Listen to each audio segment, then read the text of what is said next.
قل لا أسألكم عليه أجرا إن المودة في القربى.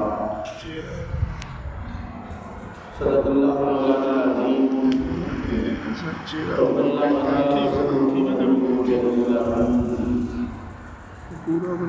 إن الله وملائكته يصلون على النبي يا أيها الذين آمنوا صلوا عليه وسلموا تسليما. مجھے پاک کا آواز ہے الصلاۃ والسلام علیک یا رسول اللہ وعلی آلک و اصحابک یا حبیب اللہ. الصلاۃ والسلام علیک یا رسول اللہ وعلی آلک و اصحابک یا سیدی یا رحمۃ للعالمین. وبرم باہ محرم الحرام میں سیدنا امام علی مقام امام حسین علیہ السلام کی عظیم قربانی جو واقعہ کربلا تاریخ عالم کا، تاریخ انسانی کا ایک سیاہ باب ہے.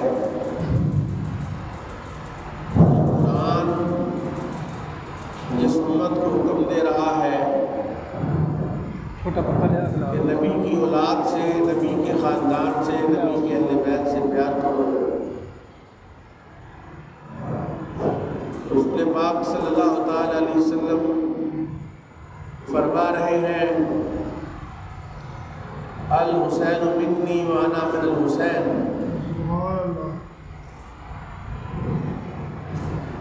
حسین مجھ سے ہے اور میں حسین سے ہوں. احادیث کا ایک پورا ذخیرہ نبی کائنات امام الانبیاء صلی اللہ علیہ وسلم کی آل پاک سے، ان کی اولاد سے محبت کا حکم دے. الحسین منی وانا من الحسین اشارت النصب بھی ہے، دلالت النصب بھی ہے. نواسۂ رسول کو قتل کر دے، جس کو سونگنا، جس کو پیار کرنا، جس کے ہونٹوں کا بوسہ لینا، جس کو اپنے کندھوں پر سوار کرنا، اور جس کی زبان کو اس طرح امام الانبیاء صلی اللہ علیہ وسلم چوستے تھے، اس کو شہید کیا اور اس کو قتل کیا اور اس کی گردن کو کاٹا اور اس جسم کی بے حرمتی کی جس کے ساتھ رسول اللہ پیار کرتے تھے. یہ لمحہ فکریہ ہے، افسوسناک ہے، دردناک ہے، کربناک ہے. افسوس آج اس بات پر بحث ہو رہی ہے، اس بات پر مذاکرے ہو رہے ہیں کہ حسین حق پر تھے یا کوئی دوسرا حق پر تھا. جس حسین کے بارے میں رسول اللہ نے فرمایا الحسن والحسین سیدا شباب اہل الجنہ. سبحان اللہ. حسن حسین جنتی جوانوں کے سردار ہیں. سبحان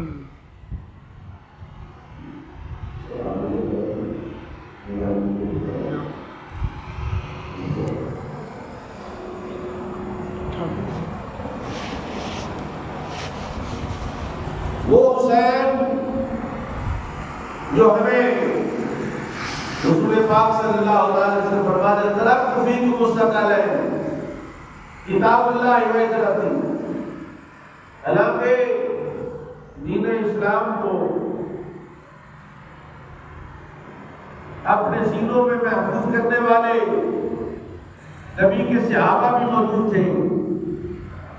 رسول اللہ نے یہ نہیں فرمایا ترکت فیکم الثقلین کتاب اللہ و اصحابی.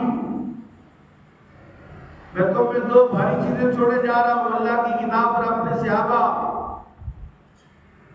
یہ نہیں کہا کیونکہ حضور جانتے تھے صحابہ تو 100 سال رہیں گے، زیادہ سے زیادہ 150 سال رہیں گے، جبکہ میری اولاد قیامت تک رہے گی، میری نسل قیامت تک رہے گی۔ صحابہ قرآن کا ساتھ دیں گے جب تک زندہ و حیات ہیں، اور جب یہ چلے جائیں گے تو پھر قرآن کا ساتھ کون دے گا؟ فرمایا میری آل ساری زندگی قیامت تک قرآن کا ساتھ دے گی۔ امام حسین علیہ السلام نے اس طرح قرآن کا ساتھ دیا کہ سر تن سے جدا ہو گیا، اور ظالموں نے سر کو نیزے پر چڑھایا، تو قرآن اتنا ساتھ دینا تھا قرآن کا، اتنا ساتھ دیا قرآن کا کہ بغیر دھڑ کے اللہ اکبر، نیزے پر بھی قرآن پڑھا جا رہا ہے۔ کیا بات ہے، سبحان اللہ۔ اور دنیا کو بتایا، زمانے کو بتایا، جدید سائنس یہاں تک نہیں پہنچ سکی کہ جب گردن کاٹ دی جائے، سر تن سے جدا ہو جائے، تو کیا پھر بھی قرآن پڑھنا ممکن ہے کہ نہیں؟ اللہ باتیں کرنا ممکن ہے کہ نہیں؟ امام حسین علیہ السلام نے کوئی دوسرا کلام ثابت نہیں ہے کہ آپ نے کوئی اپنے نبی کا، اپنے نانا کا کوئی حدیث بھی بیان کی ہو، دین بھی بیان کیا ہو، لیکن میرے آقا و مولا کے لفظ جگر امام حسین علیہ السلام نے نیزے پر قرآن پڑھا۔ اللہ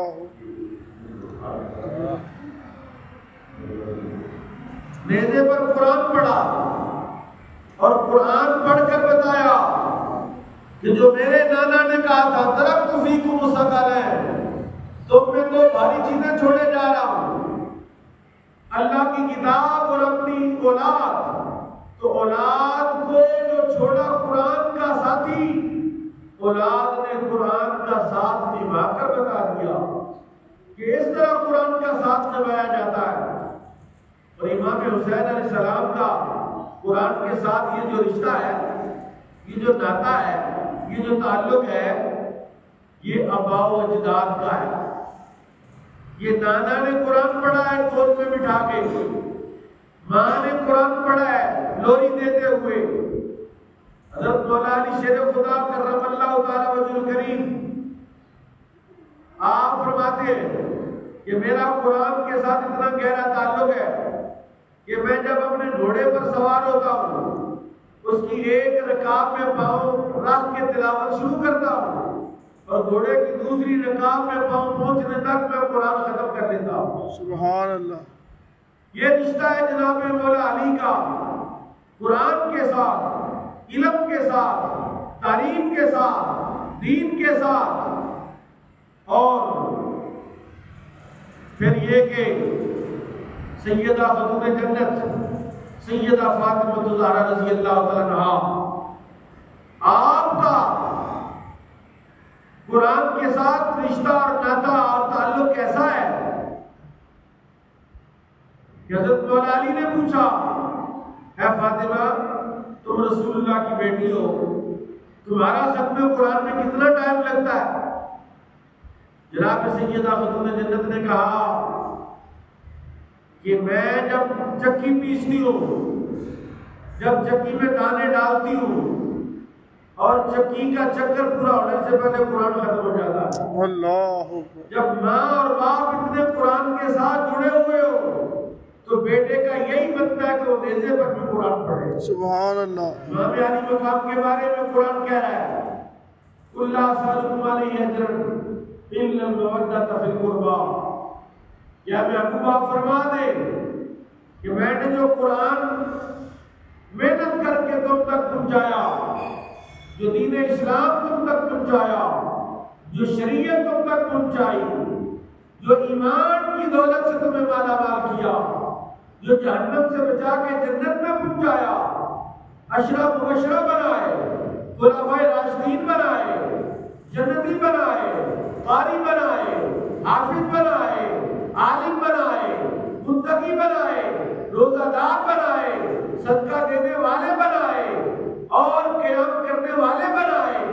کتنی محنت میں نے کی ہے کہ سارے نبیوں کی امتیں جمع کر لیں تو میری امت کے مقابلے میں جو لوگ جنت میں جائیں گے ان میں سارے نبیوں کی امتوں کی 120 صفحے ہوگی، جس میں 80 صفحے اکیلے محمد رسول اللہ کی امت کی ہوگی صلی اللہ علیہ وسلم۔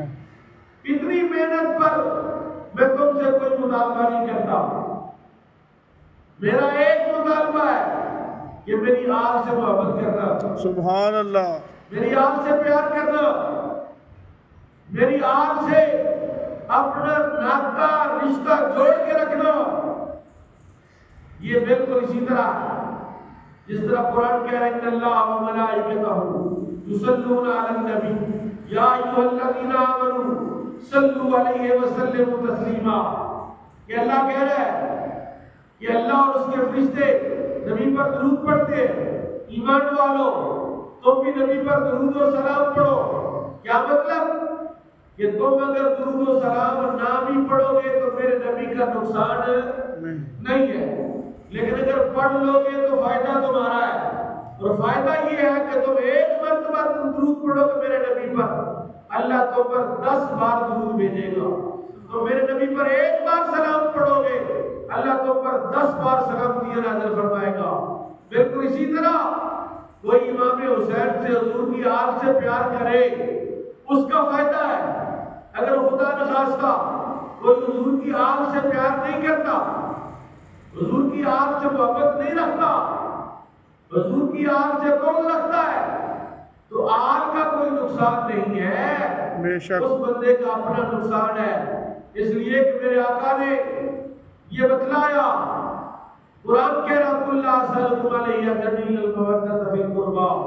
سمجھ نہیں آ رہی کہ کربلا میں امام حسین سے لڑنے والوں کو یہ بات سمجھ کیوں نہیں آئی؟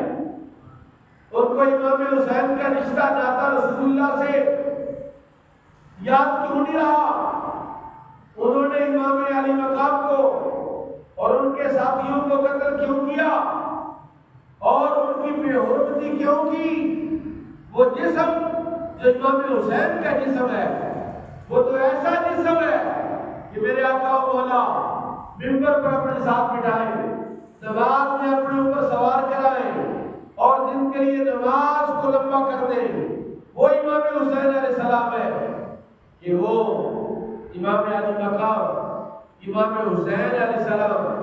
میرے آقا نے ارشاد فرمایا کہ حسن سر سے لے کر سینے تک میرے مشابہ ہے اور حسین سینے سے لے کر پاؤں تک میرے مشابہ ہے۔ گویا دونوں شہزادے اگر ملائے جائیں، اکٹھے کیے جائیں تو شبیہ مصطفیٰ بنتی ہے، سبحان اللہ، شبیہ مصطفیٰ بنتی ہے، کردار مصطفیٰ بنتا ہے، اور میرے آقا و مولا کی تصویر بنتی ہے دونوں شہزادوں کو ملائے تو۔ کہتے ہیں رسول پاک صلی اللہ علیہ وسلم کی سب سے زیادہ مشابہ، سب سے زیادہ رسول اللہ کے ساتھ جو تشبیہ تھی وہ جناب سیدہ فاطمہ الزہرا رضی اللہ عنہا کی تھی۔ ان کا چلنا رسول اللہ کی طرح، ان کا پکڑنا رسول اللہ کی طرح، ان کا چہرہ رسول اللہ کی طرح، تصویر تھی رسول پاک صلی اللہ علیہ وسلم کی، اور ان کے بیٹے دونوں شہزادے جو جنتی جوانوں کے سردار ہیں، بے شک ان کی جو شبیہ ہے وہ رسول پاک صلی اللہ علیہ وسلم سے ملتی ہے۔ میں آپ کو ذرا تھوڑا اس حوالے سے ایک اور بات کہنا چاہتا ہوں کہ یہ جو دونوں شہزادے ان کا چہرہ رسول اللہ سے ملتا ہے، ذرا پھاڑ کے دیکھو میرا ہاتھ، ان کا جسم رسول اللہ سے ملتا ہے، ان کا کردار رسول اللہ سے ملتا ہے۔ مروان بن حکم جو مدینے کا گورنر تھا، وہ امام علی مقام اور امام حسن مصطفیٰ دونوں شہزادوں کو مدینہ میں رہتے تھے، اور وہ ان کو تنگ کرتا، ان کو ستاتا۔ مروان نے کیا کیا؟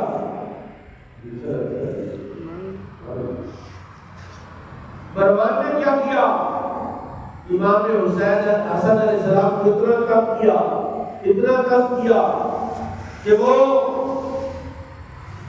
علم، بردباری، برداشت اور حوصلے کا پہاڑ ثابت ہوئے۔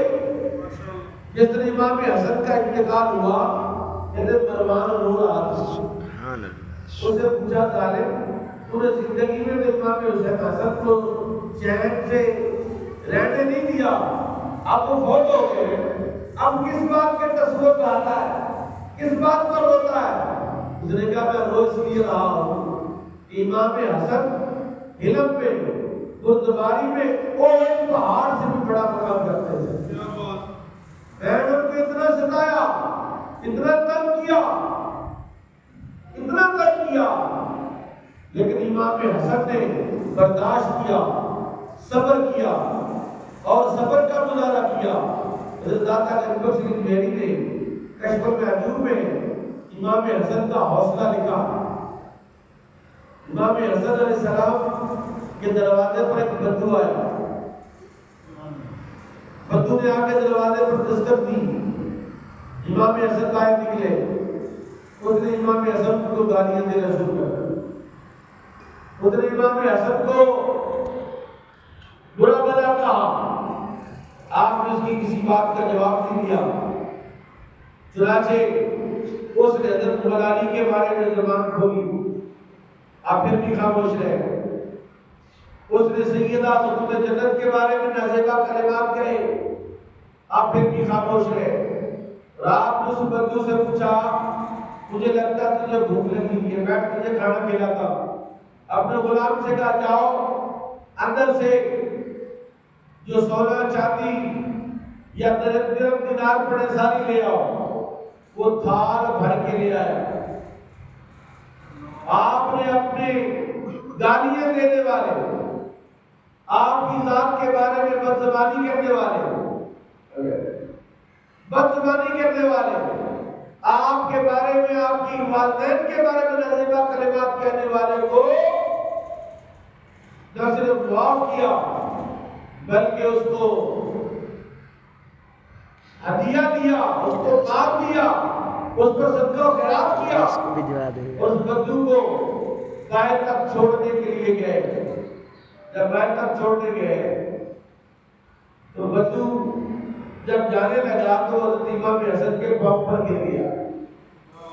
یہ جو رسول اللہ نے کہا نا حسن میرے مشابہ ہے، حسین میرے مشابہ ہے، یہ صرف شکل کے اعتبار سے نہیں ہے کہ چہرہ ہی ملتا تھا، نہیں کردار بھی ملتا تھا، اخلاق بھی ملتا تھا، افعال بھی ملتے تھے اور اعمال بھی ملتے تھے۔ تصویر کی رسول پاک صلی اللہ علیہ وسلم کی عربی نے کہا ہے حسن میں نے ایک دفعہ رسول اللہ کو سنا تھا کہ حضور نے تیرے سر پر ہاتھ رکھ کر کہا ابنی ہاتھ سیدتن، میرا یہ پتر سردار ہے۔ تو میں دیکھنا چاہتا تھا کہ امام الانبیاء کا تو حوصلہ بڑا بلند تھا، بردباری کا پہاڑ تھے اور کوہ بے قرار تھے۔ میں دیکھنا چاہتا تھا بیٹے میں بھی حوصلہ ہے کہ نہیں ہے۔ میں گواہی دیتا ہوں اشہد انک ابن رسول اللہ، میں گواہی دیتا ہوں کہ سچی مچی رسول اللہ کا پتر ہے۔ سبحان اللہ، نعرہ تکبیر، اللہ اکبر، نعرہ رسالت، یا رسول اللہ، عظمت و شان مصطفیٰ، زندہ باد، عظمت و شان امام حسن حسین، زندہ امام حسن علیہ السلام قرآن کو بھی جانتے تھے، قرآن کا علم بھی رکھتے تھے۔ میرے آقا قرآن کے مطابق اور قرآن رسول اللہ کے مطابق ہے۔ حضور کا کوئی عمل قرآن کے خلاف نہیں ہے اور قرآن کا کوئی عمل بھی ایسا جس کے خلاف مخالفت رسول اللہ نے کی ہو۔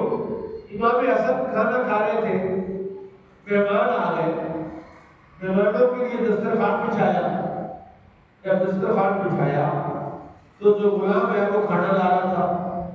امام حسن عالی شان لباس استعمال کرتے تھے، دسترخوان پر کھانا رکھا۔ اتفاق ایسا ہوا کہ غلام کے ہاتھ سے سالن والا ڈبہ گر گیا اور امام حسن کے سارے کپڑے جو ہیں وہ سالن سے بھر گئے۔ آپ کو بڑا غصہ آیا، آپ آپ نے اس کی طرف غصے سے دیکھا اور اس کو جھڑکنے لگے، اس نے قرآن کی آیت پڑھی والکاظمین الغیظ والعافین عن الناس، والکاظمین الغیظ، یہ قرآن پڑھا، کہا کہ مومن تو غصے کو پی جاتا ہے، آپ نے فرمایا کہ تجھے معاف کرتا ہوں، اس نے کہا والعافین عن الناس، وہ تو لوگوں کو معاف بھی کرتے ہیں، آپ کہتے ہیں جا تجھے آزاد بھی کرتا ہوں، اس نے کہا اللہ یحب المحسنین، اللہ احسان کرنے والوں سے تو پسند کرتا ہے، آپ نے فرمایا فلان لوٹی بھی آزاد کر کے تیرے نکاح میں دیتا ہوں، جب تک میں زندہ ہوں تو دونوں کا خرچہ پورا ہوگا۔ سبحان اللہ۔ یعنی قرآن کی تصویر اور قرآن، وہ تو کہتے ہیں نا جس کی ہر ادا سنت مصطفیٰ، تو میں امام حسن کے بارے میں یا امام حسین کے بارے میں اگر یہ بات کہوں جن کی ہر ادا سنت مصطفیٰ بھی ہے اور جن کی ہر عمل اور ہر فعل جو ہے وہ قرآن کے مطابق ہے، قرآن کے مطابق ہے۔ امام حسن اتنا قرآن پڑھتے تھے، امام حسین نے تو دیسے بار قرآن پڑھ کے بتایا، تو امام حسن کا سنیں، امام حسن کتنا قرآن پڑھتے تھے، ایک رات میں 2 رکعتوں میں پورا قرآن ختم کر دیتے، یعنی پوری رات میں قیام میں کھڑے ہو کے قرآن کی تلاوت کرتے۔ اور پھر امام حسن اور حسین سخاوت کے بے تاج بادشاہ تھے۔ یہ جو ہم امام حسن حسین کا ذکر کرتے ہیں، ہم ذکر اس معنی میں کرتے ہیں کہ یہ دونوں شبیہ مصطفیٰ تھے، کردار مصطفیٰ تھے اور عمل مصطفیٰ تھے، یہ دونوں شہزادے سخاوت کے بے تاج بادشاہ تھے۔ عبداللہ بن جعفر، امام حسن مصطفیٰ اور امام حسین ابن علی، یہ تینوں شہزادے حج کے لیے نکلے، اور آپ کو یاد ہونا چاہیے کہ امام حسن نے بھی اور امام حسین نے بھی پیدل چل کے 25 حج فرمائے، پیدل چل اور ایک کی گرمی اور ریت کی گرمی، تو یہ پیدل چل کے، اس کے باوجود کہ ان کے پاس سواریاں ہوتی تھیں، سواریوں پر سوار بھی ہو سکتے تھے، لیکن وہ پیدل چلتے تھے اللہ کی رضا کے لیے، اللہ کے گھر کی نیت کے ساتھ، اور 25 حج فرمائے دونوں شہزادوں نے۔ حج کے لیے عمرے کے لیے تینوں شہزادے جا رہے تھے، رستے میں زیادہ لا ختم ہو گئے، اور یہ میں بتاؤں توکل علی اللہ، امام حسن اور امام حسین توکل کا پہاڑ تھے، بالکل اللہ کا بھروسہ۔ جا رہے تھے، رستے میں ایک جھوپڑی آئی، ایک خاتون تھی، اسے پوچھا کہ گھر میں کچھ ہے، اس نے دودھ پیش کیا، انہوں نے کہا دودھ تو پی لیا لیکن کہا ہمارا گزارا نہیں ہوا، کچھ اور ہے، اس نے کہا ایک پٹ ہے میرے پاس، تو وہ میرا شوہر جب بکریاں چرانے گیا ہوا ہے تو وہ پٹ پیش کی، کہا یہ پٹ ذبح کرو، اس کو ذبح کیا، ذبح کر کے تینوں شہزادوں کو کھلایا، اور بھائی سے کہا کہ ہم مدینے سے آئے، کبھی ضرورت پڑے، کبھی مدینے آنا ہو تو ہم سے ملنا۔ یہ چلے گئے، شام کو اس کا شوہر آیا، اس نے کہا وہ پٹ کدھر گئی؟ اس نے کہا 3 چمکتے چہروں والے جوان آئے تھے، میں نے ان کی ضیافت کی، ان کی خدمت کی، ان کو کھانا کھلا دیا۔ اس نے سب سست کہا کہ تم جانتی ہے کون تھے؟ کہا نہیں جانتی کون تھے، لیکن سونے بڑے تھے، سونے بڑے تھے، اور مجھے لگتا تھا کہ کسی اعلیٰ خاندان کے افراد ہیں۔ چلو اس نے اپنے شوہر کو جیسے تیسے راضی کر لیا، کام سالی آ گئی، ان کی ساری بکریاں مر گئی۔ اس کے شوہر نے کہا کہ تم کہتی تھی کہ مدینے کے 3 نوجوان زیادہ خاندان کی چل نظر آپ مدینے چلتے، یہ دونوں میاں بیوی مدینے پہنچے، حال یہ تھا کہ تب دستی انتہا کو پہنچی، نہ کوئی جانور بچا، بکریاں ساری مر گئی، مال مویشی ختم ہو گئے۔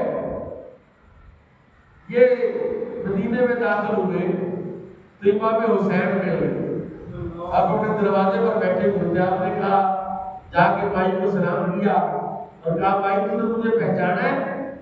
بھائی نے جان بوجھ کے کہا نہیں میں نے پتر پہچانا۔ اس نے کہا تو نے نہیں پہچانا لیکن میں تجھے پہچانتا ہوں کہ خون رسول پر، آل مصطفیٰ پر اگر کسی کا احسان ہو تو وہ کبھی احسان فراموشی نہیں کرتے۔ یا تو نہیں جانتی تو میں جانتا ہوں، اور تم دونوں کو کھانا کھلایا، 1000 دینار پیش کی، 1000 بکری پیش کی، اور غلام بھیجا کہ جاؤ بڑے بھائی امام حسن کے جاتے جاؤ اور بتاؤ کہ یہ وہی بھائی ہے جس نے رستے میں کھانا کھلایا تھا۔ امام حسن کے پاس گئے، امام حسن نے 2000 بکری اور 2000 درہم عطا کی، اور بندہ بھیجا حضرت عبداللہ بن جعفر کی طرف اور لے گئے، ان کے پاس مجھے 3000 بکری، 3000 دینار پیش کیا۔ اس ہاتھ میں کہ یہ جب مدینے میں داخل ہوئے تھے تو انتہائی تندرست تھے، اور اب حال یہ ہوا کہ 3 شہزادوں کی میزبانی کا اثر یہ ہے اب مدینے سے جا رہے ہیں تو پورے مدینے میں سب سے زیادہ مالدار ہیں۔ تو یہ جو شبیہ مصطفیٰ تھے یہ سب میں کردار میں بھی شبیہ تھے، سخاوت میں بھی شبیہ تھے، تقوی طہارت اور پرہیزگاری میں بھی شبیہ تھے۔ امام حسین کی اگر بات کی جائے، امام حسین علیہ السلام سخاوت میں اس قدر غلبہ تھا کہ 3 بار اور بعض روایات میں 4 بار کا ذکر ہے کہ 4 بار امام حسین نے پوری زندگی میں 4 بار اپنے گھر کا کل مال صدقہ کر دیا۔ خود گھر سے باہر نکل کے بیٹھ جاتے، اعلان کرتے لوگوں جاؤ میرے گھر سے جو ملے لے جاؤ تمہارا ہے۔ دنیا جاتی اٹھا کے لے جاتی، مال دولت آٹا چاول جو بھی ملتا لے جاتے، اور جب سب لے جاتے پھر امام حسین گھر جاتے اور گھر جا کے کمروں کا جائزہ لیتے۔ آپ نے دیکھا کہ گھر میں ایک دیوار پر ایک گھنٹی لگی ہوئی ہے، کلی لٹکی ہوئی ہے جس کے اوپر کپڑے لٹکاتے ہیں، آپ نے وہ بھی دیوار سے نکالی اور وہ بھی صدقہ کر دیا۔ 4 بار کل مال صدقہ کیا امام حسین نے، اور امام حسین جو تقوی، پرہیزگاری، شریعت کی پابندی کا یہ عالم تھا، عین حالت نماز میں کربلا کی سرزمین پر کہ علی اکبر شہید ہو گیا، علی اصغر شہید ہو گیا، اور محمد گئے اور 72 افراد گئے، لیکن امام حسین کی نماز قضا نہیں۔ آپ نے نماز نہیں چھوڑی، صبر نہیں چھوڑا، تقوی نہیں چھوڑا، شریعت کی پابندی نہیں چھوڑی، اور امام حسین علیہ السلام کا جو غم تھا، جو دکھ تھا، بیمار کربلا، حضرت امام زین العابدین جو رسول پاک یعنی امام حسین علیہ السلام کی شہادت کے بعد تقریباً 35 سال زندہ رہے، 34 سال یا 35 سال زندہ رہے، اور 34 اور 35 سال امام زین العابدین نے کبھی مسکرائے نہیں، کبھی ہنسے نہیں، اور کبھی ٹھنڈا پانی نہیں پیا۔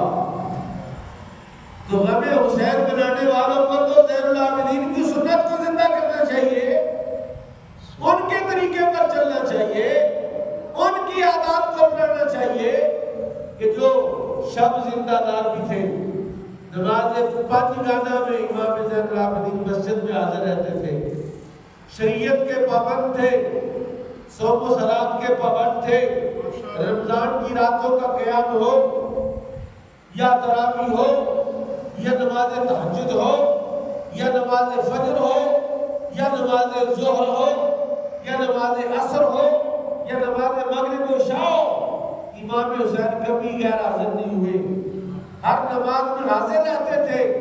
اور امام زین العابدین ساری زندگی اپنے نانا کے شریعت کے وہ حافظ رہے۔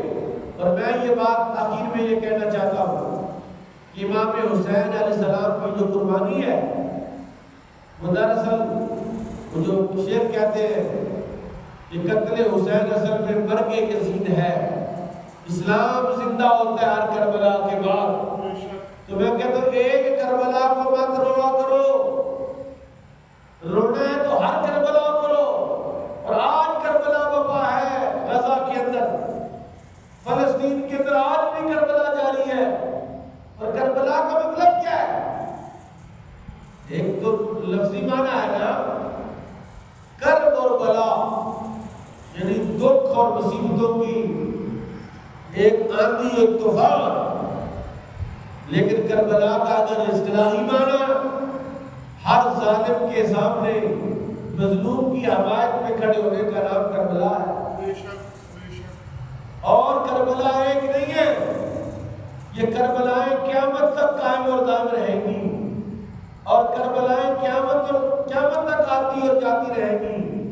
ہماری ذمہ داری ہے کہ ہم کربلا کا جب موقع آئے تو پھر بھاگ نہ جائیں، مصلحت پسند نہ ہو جائے، بزدلی کا مظاہرہ نہ کریں، اپنی جان اور مال دو کا معنی ایک رخصت ہے، ایک عزیمت ہے۔ رخصت یہ ہے کہ آپ ظالم کی بات کو فَمَنِ اضْطُرَّ غَيْرَ بَاغٍ وَلَا عَادٍ فَلَا إِثْمَ عَلَيْهِ، قرآن کہہ رہا ہے اگر کسی کو مجبور کیا جائے، کسی کو تنگ کیا جائے اور اسے کلمہ کفر کہنے پر مجبور کیا جائے تو قرآن کہتا ہے فَمَنِ اضْطُرَّ غَيْرَ بَاغٍ وَلَا عَادٍ فَلَا إِثْمَ عَلَيْهِ، دل میں گناہ کا ارادہ نہ ہو، دل میں بغاوت نہ ہو تو زبان سے اگر کوئی ایسا کلمہ کہنا بھی پڑے تو کوئی گناہ نہیں ہے۔ یہ قرآن کہہ رہا ہے گناہ نہیں ہے، یہ قرآن کہہ رہا ہے۔ تو یہ ہے رخصت کہ آپ چھپ جائیں، آپ اپنی جان بچا لیں، اپنی اولاد بچا لیں۔ لیکن امام حسین کون ہے؟ جنہوں نے رخصت پر عمل نہیں کیا بلکہ عزیمت پر عمل کیا ہے، جھکے نہیں ہیں، بھکے نہیں ہیں، بلکہ کربلا کے میدان میں ڈٹے رہے ہیں۔ اللہ تعالیٰ اس امت کو ظلم کے خلاف ڈٹنے کی توفیق بخشے۔ اور وہ جو یزیدی فوج ہے، وہ جو یزید ہے، ایک سوچ کا نام یزید ہے، فوج یزید کی تھی۔ لوگ کہتے ہیں یزید راضی نہیں تھا، اگر راضی نہیں تھا یزید، جنہوں نے امام علی مقام کو قتل کیا، کیا یزید نے ان کو سزائیں دی؟ یزید نے ان کو پکڑا، ان کو جیل میں ڈالا، ان کو قصاصت قتل کیا؟ نہیں کیا۔ تو یزید کی رضا اس میں شامل تھی، اس لیے یزید استعارہ بن گیا ظلم کا قیامت تک۔ اور حسین اسلام کا، جرأت کا، بہادری کا، شجاعت کا، تقوی کا، پرہیزگاری کا، سخاوت کا، شریعت کا، قرآن کا، حدیث کا استعارہ بن گیا۔ اللہ تعالیٰ امام حسین علیہ السلام کی قربانی کو قبول فرمائے اور ہمیں امام حسین کے نقش قدم پر چلنے کی توفیق